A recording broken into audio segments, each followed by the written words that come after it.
You're listening to But Wait, There's Lore on WoW Radio at WCRadio.com.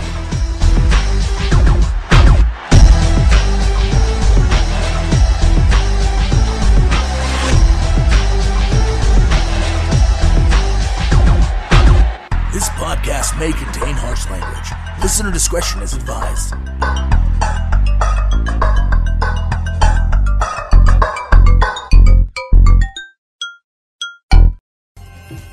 Yes, so Warcraft 3, Snapple Monkey.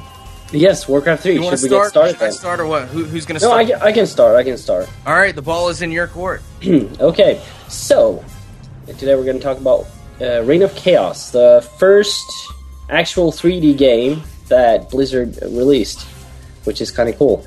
So, to research on this, I decided to play the campaign again, and I had forgotten how awesome the introduction cinematic was, which is, you hear Medivh talking about this shadow casting over the lands, and this coming war.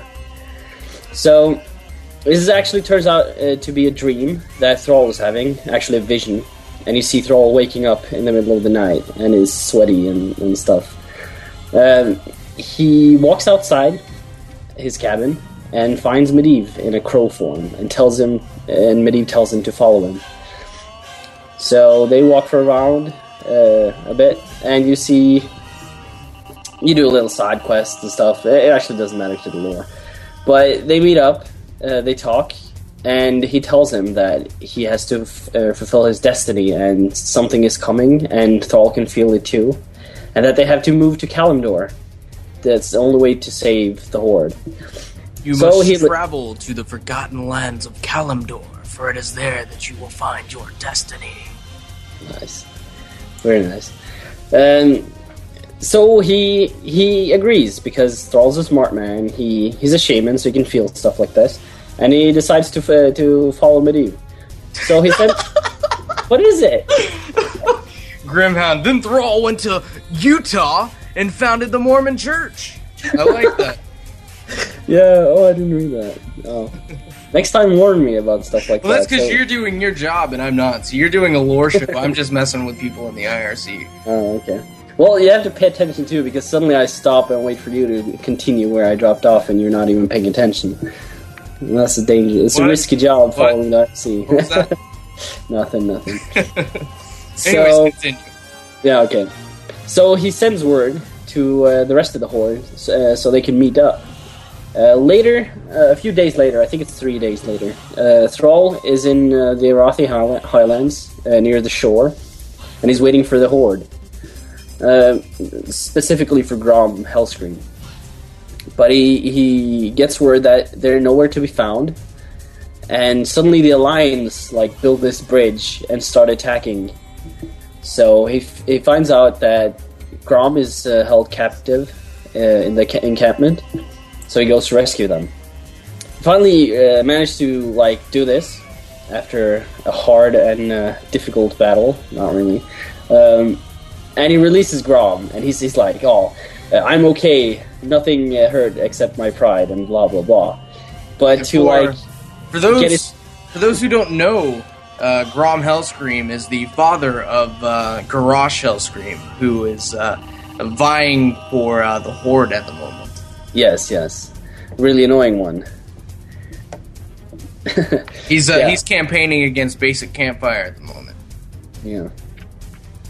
So, to fix this, to restore his pride, he decides to use the Alliance's ships to escape. So they basically just, take the Alliance stuff and use them. And that's the end of the intro of the story. You see later a cinematic of King Tyrannus having a meeting with ambassadors from all the countries of the Alliance. The ambassador of the Kirin Tor keeps interrupting the king, saying he's concerned about the plague, a plague that's ripping through the north countries, or the north lands of Lordaeron. But and he suggests a quarantine, but the king just blows this off because he doesn't want to. He says, "My I don't want my people to be imprisoned in their own lands. So he basically just ignores the threat. And they're going to move on to another subject, but then Medivh pops up. And he's like, you have to go to Kalimdor. If not, your men are doomed and blah, blah, blah. The same story. But I think he's a bit vague. If he had explained a bit more what was going to happen, they would probably follow him. But yeah. Oh, well, maybe. That's an interesting, little thing to bring up. Yeah, the thing is, prophets always have to be, like, mysterious. Well, they don't have to be. That's just fantasy. Yeah, but that's the way they are usually. And because of that, no one ever listens to them because they don't come with the specifics. It's just like, the shadow is coming? What is this? I see shadows every day. I don't need to move. So it's basically just crap like that. Yeah. Medivh just walks out of there and like, yeah, your fate is in your own hands now. I don't care. Well, he's like... I'm going to find someone else who wants to listen to me. Yeah, he says, his exact words are, then I have wasted my time here, and I shall find another. And then he, crow form, flies away. Yeah. So, and then we come to the interesting part. Arthas and his teenage years. So, he's still being trained by Uther. And he's still all like, "Oh, Uther is so awesome. We're friends and blah blah blah." He goes to Strandbrad. I don't know exactly on the map where that is, but he goes to Strandbrad. Strandbrad is okay. You know where Brill is in World. If you know in World of Warcraft where Brill is, and you've got obviously the maps are a bit different in WoW than they are in Warcraft 3. But in our placement of it, it's pretty much it's south of Brill. Yeah, yeah, it's southeast of Brill. Yeah, so he goes there because the town of Strandbrad has been attacked by Black Rock orcs, who are capturing the inhabitants of that town and using them for demonic sacrifices, which is kind of weird. Probably did that. The Blackrock Orcs, for those who don't know, is an orc clan that still follows the Burning Legion ways, like drinking demon blood and stuff. If you even pay attention, the leader in the campaign is a red orc, so it shows he's still drinking demon blood. So they say Arthas goes and saves the town. And there's a little side quest there. I'd like to note that you save little Timmy from some bandits. It's kind of funny because little Timmy shows up later in the game.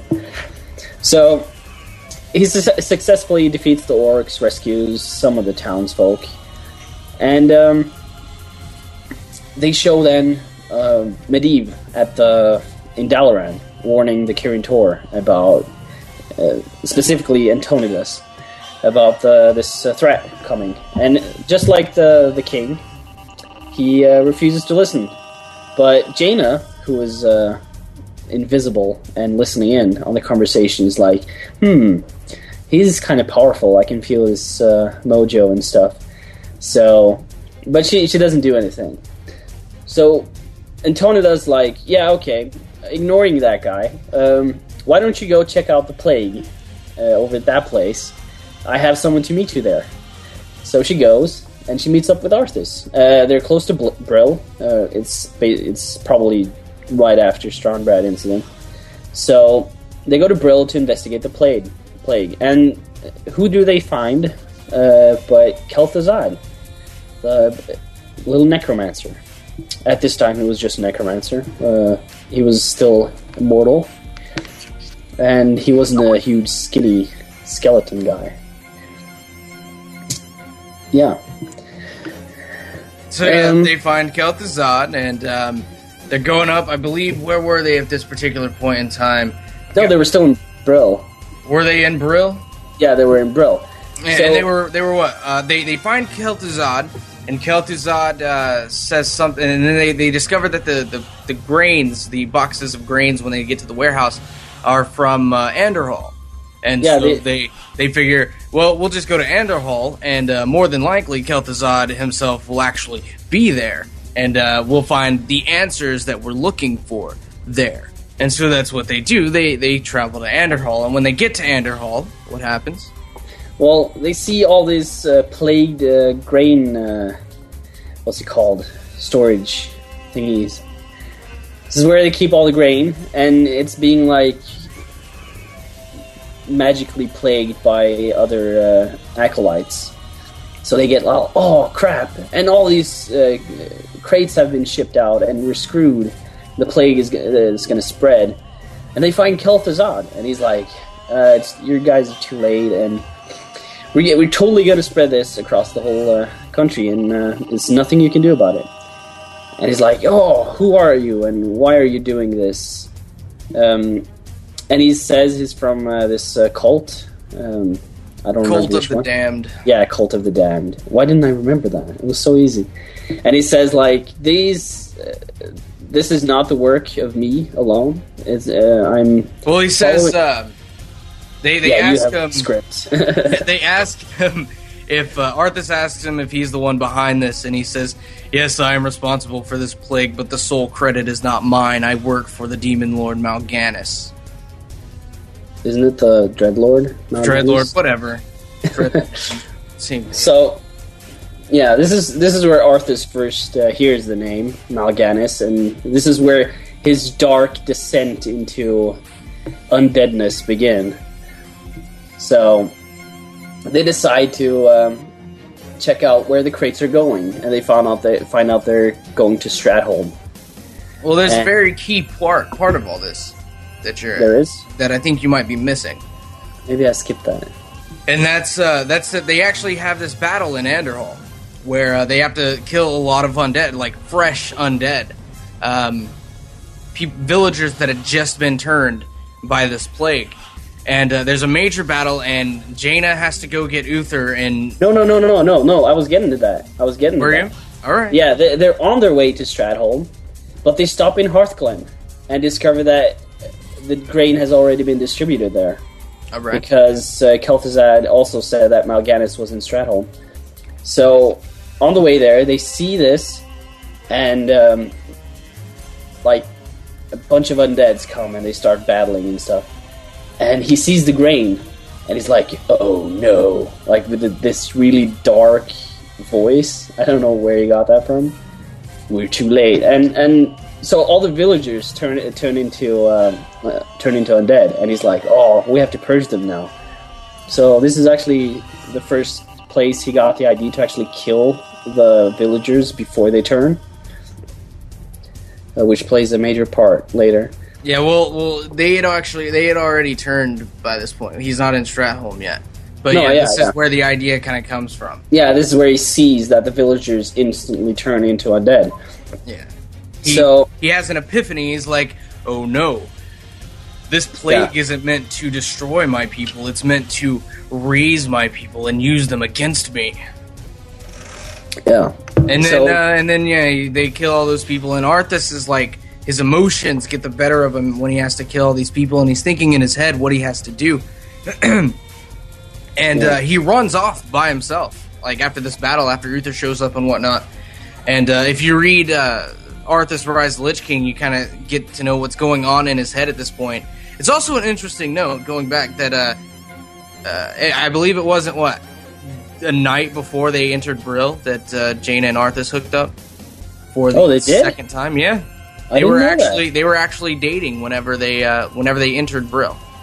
Like, I knew they were romantically interested in each other, but I didn't know they actually hooked up. Oh yeah, no, that's nice to know. I haven't read the book yet, so it's a good book. I bought it the other day. I'm currently reading it, and this is actually the part where I'm at in the book, is when he gets to Stratholme. Or no, I'm after Stratholme. I'm when he burns the ships. I would buy it, but I'm poor at the moment, so I'm waiting for money so I can buy it. I have nothing to read anyway. So yeah, going back to the story.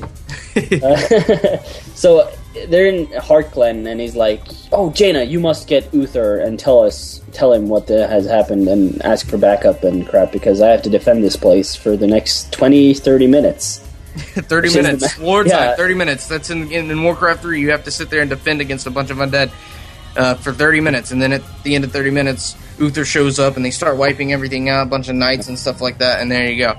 Lore-wise, it's probably like days or something. Well, no, because, like I said, in the book, they explain this, is that Jaina actually was very tired, and so she teleported to Uther, like using her teleport spell. Yeah. She teleported to Uther, and then like she was barely conscious at this point. And so, like, she barely got any of the words out. So Uther actually, used his healing stuff to heal her a little bit, get her a little back up on her feet. And then she mass teleported everyone there 30 minutes. Oh, nice. I didn't know that. Well, it was nice to know, too, because I was thinking that lore-wise it was days, because you construct all these buildings and stuff, and you do that in 30 minutes? That's hard to believe.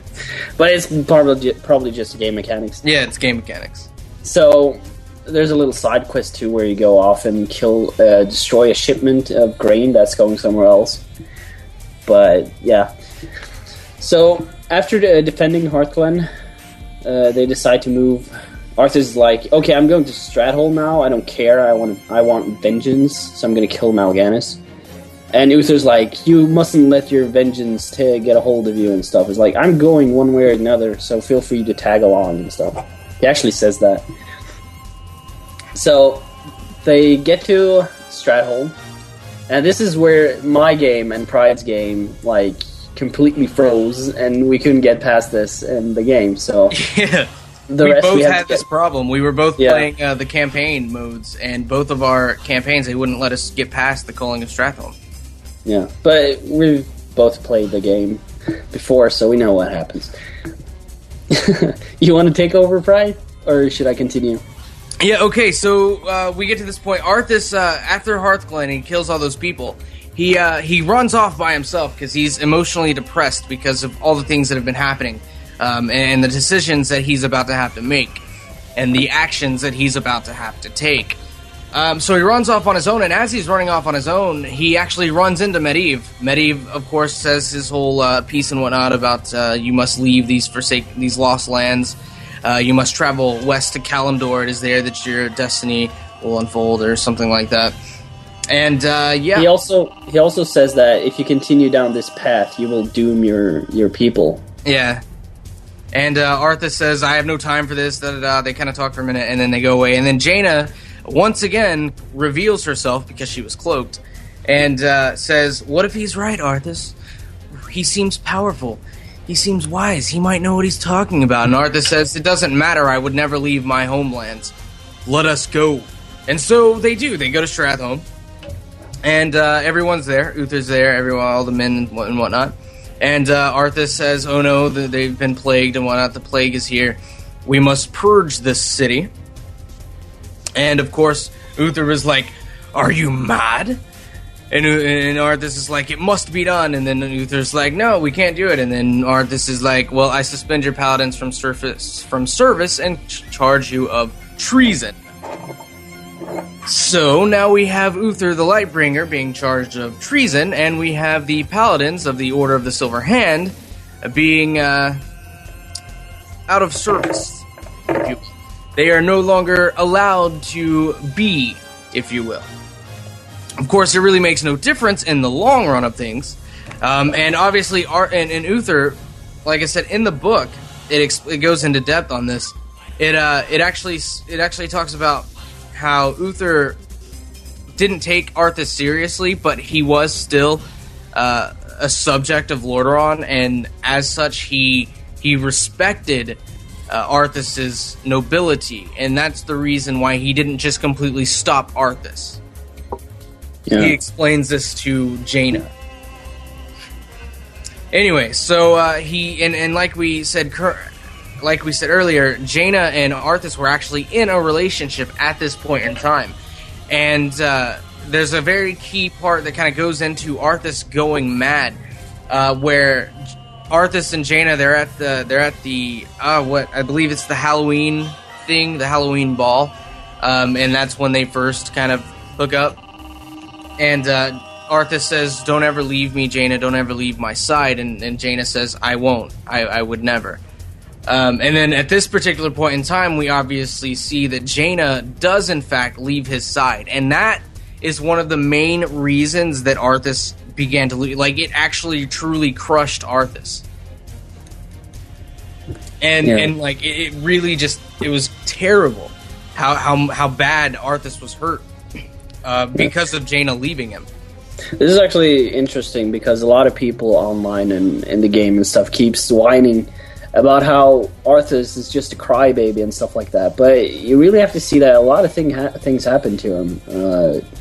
And he wasn't used to this kind of stuff because he's like a noble. He was always treated with respect and stuff. So when people start leaving him and his people start dying, it really crushes a person. So there's a really good reason why he went down the path he did. Yeah, that's just one of the many reasons, and one of the bigger reasons that he let himself go. Anyways, so continuing on, Arthas does actually go and he completely purges the city. I'm sure you all play WoW. If you haven't played Warcraft 3, you've played WoW, and if you play WoW, you've probably done the culling of Stratholme instance in the Caverns of Time. What happens there is basically Mal'Ganis comes and he's like, I will, turn this city household by household, and then Arthas is like, I will purge this city. Where he says, what does he say? He says, whether they let them die by my hand than by your curse or whatever, or let them die by me than be your pawns in death, or slaves. Yeah, something like that. Yeah, really awesome quote actually. Yeah, anyways, so Arthas in fact does this. He turns the house. He purges the city. No one really. None of the undead actually have any decent time to come together and act as one singular army, which is, yes, a very good thing for the armies of non-undead in Lordaeron, as if Stratholme had been turned and no one had been there to do this, then yes, there would be a massively large army of undead. Yeah, because Stratholme was one of the larger cities in Lordaeron, and it had a lot of people in it, so it was one of the main cities, actually. Yeah. We should bring Stormcaller onto the show just so that, like, when we need quotes, he can just quote them for us. We can just be like, Stormcaller, quote, now, do it, go. Better these people die by my hand than be your slaves in death. And then, bam, we have the quote right there, because so far, Stormcaller's gotten, like, every quote that we've missed. Yeah, give me our quote man. Yeah, of course, then I have to go and, make them sign all these NDAs and make them sign all this waivers and crap like that whenever we have someone on the air. Yeah, really wouldn't want that. It's too much bureaucracy. Ridiculous is what it is. Anyways, on with the story. So that's what happens, and he faces off against Mal'Ganis. And Mal'Ganis says, yes, we will finish this and whatnot, but not here. Follow me to the forgotten lands of Northrend, and it is there that you will find your true destiny. Or actually, Stormcaller, go, quote. We need the quote. Let's go, Stormcaller. I'm sure he'll get it to us in a minute or two when the stream catches up. Yeah. So, So he goes to Northrend then, Arthas. Takes a small army with him, men that trust him and were part of the culling, probably. And they start searching for Mal'Ganis. Instead, he finds his old friend, Brandon Bronzebeard, apparently. It's Brandon Bronzebeard, right? No, it's Myrddin Bronzebeard. Yeah, Myrddin Bronzebeard. Oh, sorry. Yeah, keep confusing names. Myrddin. Well, you're gonna have to hold that thought, because I just realized that not only did we go over our time by 4 minutes, the bed music ran out, so that's not gonna be good. Hopefully, we don't get sued for copyright infringement there. Okay. Yeah, it was only like 30 seconds. I think that's viable for like the whole ringtone thing, so we're just good. Just be like, no, I had a phone call, man. It was my ringtone. That's all the buzz. Don't worry about it. Yeah, okay. Yeah. Well, see you after the break. Yeah, so we're going to take a music break, but before we do that, don't forget you guys can send your emails to lore@wcradio.com. We're going to get to those a little bit later on in the show. But as like we said, we are going to go ahead and get into a commercial/music break. Let's see, what shall we be playing here? We will play your song because you were complaining about it during the pre-show that I never played your other song. So Huzzah. Here you go. Here's Electric Six, Rock and Roll Evacuation.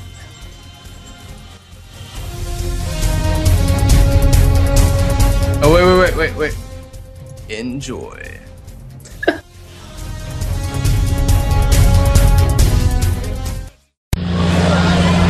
Greeting, ladies and gentlemen. This is your captain speaking. We'll be taking off here shortly. We're looking at about a 2-hour flight. So sit back, relax, enjoy the ride, and we'd like to thank you for choosing WoW Radio Airwaves.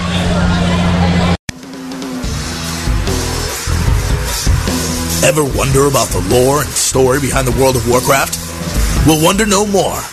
Answering all your questions, giving you all the story, and bringing you the latest rumors and theories. But wait, there's lore. Every Saturday at 5 p.m. GMT, 12 p.m. Eastern. Only on WoW Radio at WCRadio.com.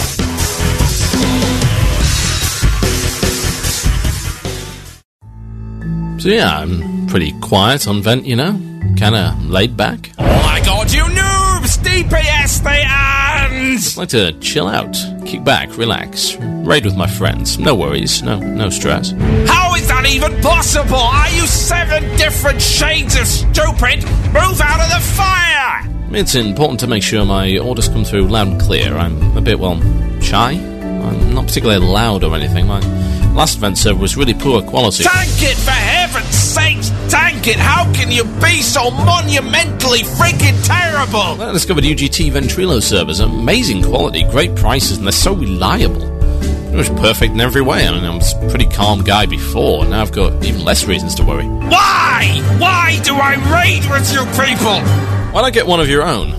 UGTservers.com. That's UGTservers.com.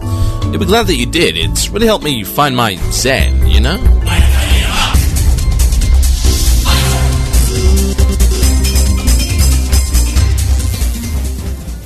Ladies and gentlemen, we are back here at But Wait, There's Lore on WoW Radio at WCRadio.com. And if you want to join in on all the fun that's going on here in IRC, Snapple Monkey, how can they do that?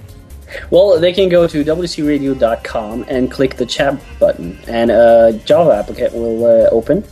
Please give yourself a name so we know who we're talking to. You can also, if you have an IRC client, go to irc.mmorc.com, # WoW Radio, and you're in the IRC. You can also email us with questions or anything else at lore@wcradio.com. Indeed. So, back on with it, because we have a lot to cover, and only another one last segment of this main topic discussion area of the show. But we still got to cover the rest of the human campaign and the undead campaign, so we got to hurry this up, man. Yep. So go ahead and continue where you were left off. Okay, we dropped off at Arthas arriving in Northrend, meeting up with Myrddin Bronzebeard, an old friend. They start searching for Mal'Ganis, but they have no luck at doing so. He is gone. So, after a while, after a few days or weeks, I don't completely know, they receive word that they have orders to go back to Lordaeron, because they have no right to be there in the first place. He went there without his father's permission or anything else. Arthas gets a bit ticked off at this.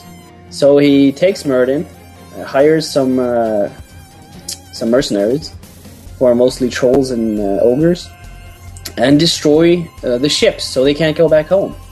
Because he's so fixed on vengeance that he'll do anything to find Mal'Ganis. And the men are like, what the hell happened? How are we going to get home?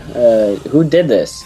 And Arthur's like, they did, and pointed at the mercenaries, and they get slaughtered, which is kind of mean. Just kind of mean? Yeah, kind of mean. But still, they were mercenaries, and bet he didn't even pay them, man. Yeah, that was kind of. That was a dick move. Yeah, it was. So after this, they go further into Northrend.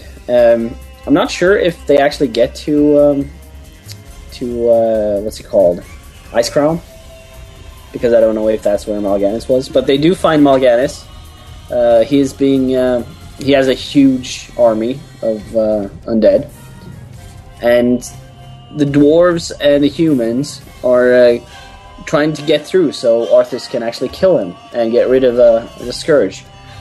But they keep failing because they're too strong, they're too vast, and they keep increasing in numbers because they're undead.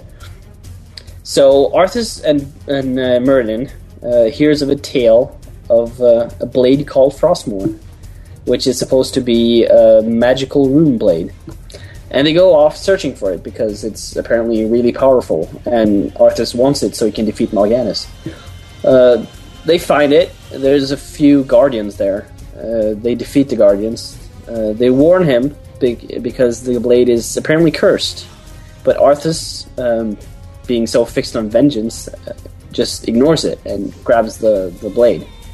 And it immediately loses his soul without him realizing it. So he goes back into battle, and he starts defeating all these undeads, and the power is overwhelming. See what I did there? No, I didn't. No, I wasn't paying attention. Well, yeah, never mind. It's a StarCraft thing. So he arrives at Mal'Ganis. They have this duel, and of course Arthas defeats Mal'Ganis. And Mal'Ganis just chuckles. And Arthas doesn't understand why, but he explains that this has been the plan the whole long. We wanted you to come here, we wanted you to get Frostmourne, and we wanted you to lose your soul. So you're kind of screwed now, and you're doing what the Lich King wants.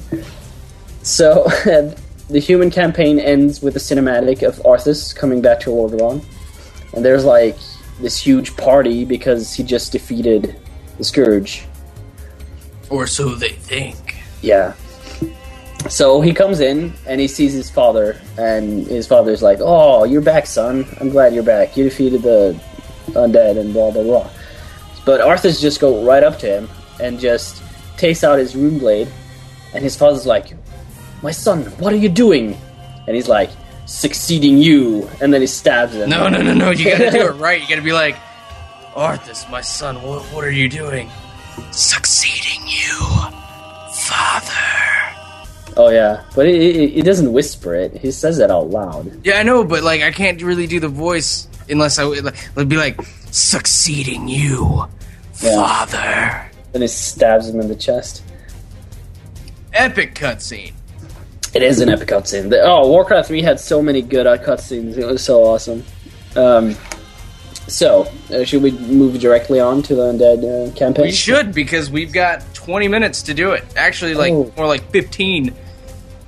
Okay, so we see Arthas trudging around in the ashes. Not really the ashes, but like Lordaeron is in rubbles, and they have like been attacked by the undead tons of time.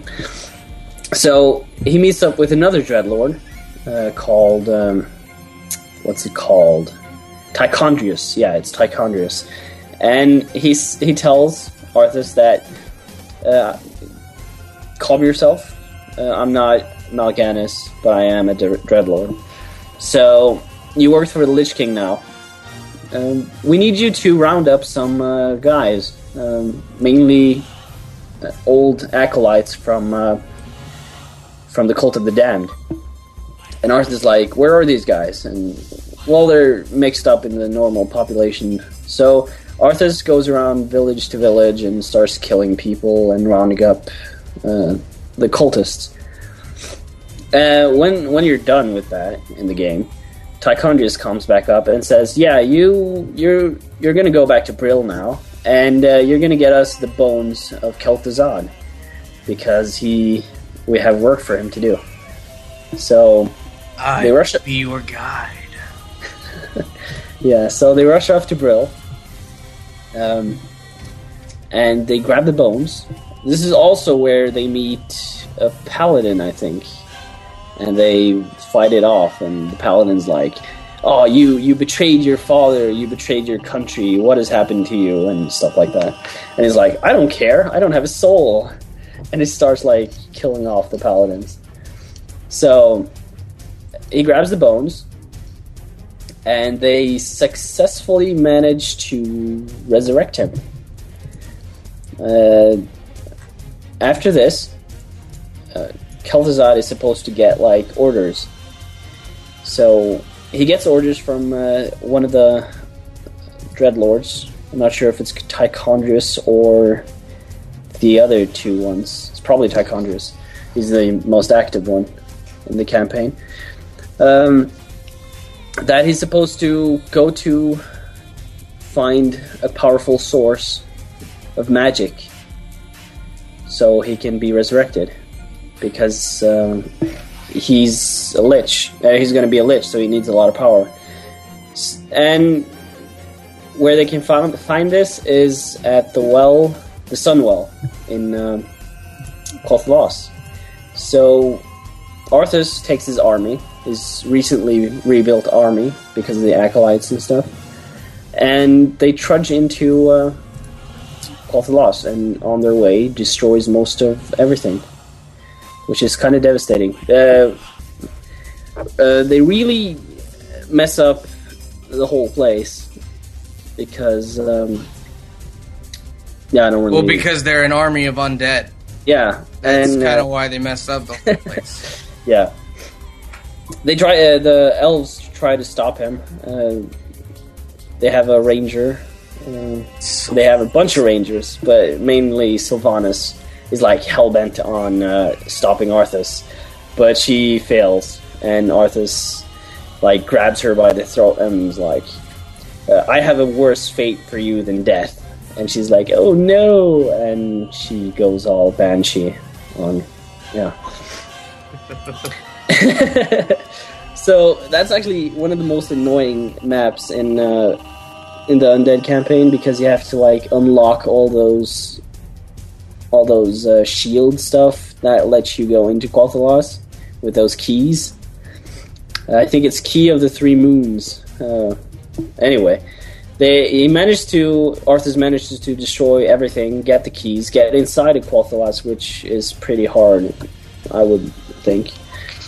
He gets to the Sunwell, resurrects Kel'Thuzad as a lich, not as a necromancer, and they decide they need to talk to Sargeras. No, Archimonde, sorry. He opens a portal, a demon portal, talks to Archimonde, and Archimonde tells them to go get the Book of Medivh, which is how they're going to summon him into this world. So, but the Book of Medivh is in Dalaran, and there's pretty much a lot of angry mages there. Anything you would like to add, Pride? No, there's not anything I would like to add. Okay, well, I'm setting up something epic here. Oh, you are? Yes, I am. I'm setting it up. I'm getting it done. I'll announce this later if it works out, if it pans out. Oh, hopefully it's worth it. So, because they have to listen to me all the time. Okay, so they arrive at Dalaran. They're pretty psyched because, it's just a human full of mages. But then Antonidas is like, hey, we have an anti-undead shield. If you walk in here, you're gonna die. So they start sending in waves and waves of undead, but they keep dying. Not instantly, though, but they keep dying. So you send in Arthas and some heavy HP guys so you can survive. And little by little, you kill off the big mages, archmages, or whatever, who are holding the shield up. And you eventually kill Antonidas, and that's kind of bad for the Kirin Tor, because he is the main leader of the council of the Kirin Tor. You find a book, and I think I'm going a bit fast here, because that's basically the end of the of the campaign. Because he finds the book, you give it to Kel'Thuzad. There's a last map where you have to defend Kel'Thuzad while he's summoning Archimonde for about 20 or 30 minutes from hordes and hordes of humans and paladins, and it's so annoying.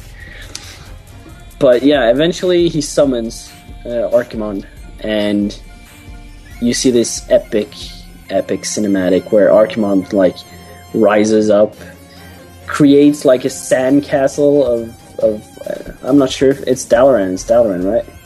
Yeah, it's probably Dalaran. Yeah. I don't actually know. I'm just agreeing with you. Well, I think it's Dalaran because it had all these tall towers and stuff like that, so it's probably Dalaran.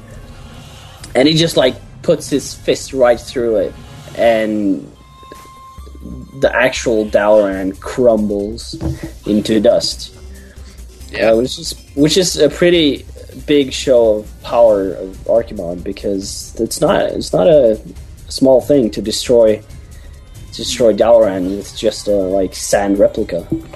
Well, see, I think a lot of the reasons that he was able to do it is because Dalaran is so magically imbued that he probably just, did something with the magic that was holding it together. That is a possibility, but you have to remember that this is Archimonde we're talking about. He's like the Eridar, the main Eridar general thing. Yeah. He leads the Burning Legion, practically. Well, yes, and in Kel'Thuzad's, or not Kel'Thuzad, but Kil'jaeden's absence. You mean Sargeras' absence? Well, kind of. Yeah, well, Kil'jaeden and Archimonde ruled the Burning Legion together, while Sargeras is missing or lost in the twisting nethers or whatever. But yeah, that's basically the Undead campaign. It's basically to show that this was all planned out from the beginning to eventually summon Archimonde and the Burning Legion back into the world of Azeroth. Yes, well, as for the last couple minutes here before the break, you missed a very key part. What was you missed Arthas going for the urn of his father and killing 90% of the Order of the Silver Hand. Yeah, well, I talked about the paladins and stuff, but yeah, the urn of his father. Yeah, I kind of rushed it, I guess. I thought we didn't have that much time, but since time flies when you're talking lore. Yeah. So, but since you remember, why don't you fill us in on that? All right. Well, in this particular instance, I believe I forget who exactly. I believe it was one of the probably Tichondrius. Told him he needed to get the urn of his father to put the body of Kel'Thuzad in, because Kel'Thuzad couldn't, wasn't going to be able to withstand himself. Yeah. There's a big part of this in the book where basically whenever Kel'Thuzad does die, he basically just becomes a puddle of blackness. So it's definitely odd. He decays crazily fast. And so he basically dumps out he has to go get the urn that his father is in, and his father's ashes are in, to hold Kel'Thuzad's remains. And basically, during this time, all of the paladins are trying to stop him. And as our quote people said, this urn holds your father's ashes, Arthas. What would you like to piss on them one last time before you leave his kingdom to rot? Yeah, I miss that. That's a good quote. It is a good quote. Yeah. Yeah, so he basically wipes out 90% of the paladins, all trying to protect King Ternus' ashes. So there you go. But I just have a question here, quickly. I don't seem to remember this, and I don't know why, but when and how did Uther actually die? Arthas killed him. Oh. But when? What we're just talking about. He was actually the last one guarding the ashes. He's the last paladin that he killed. Oh, okay. Well, that makes sense. Yeah. So there you go. So there you go. So there you go. So there you go. So there you go.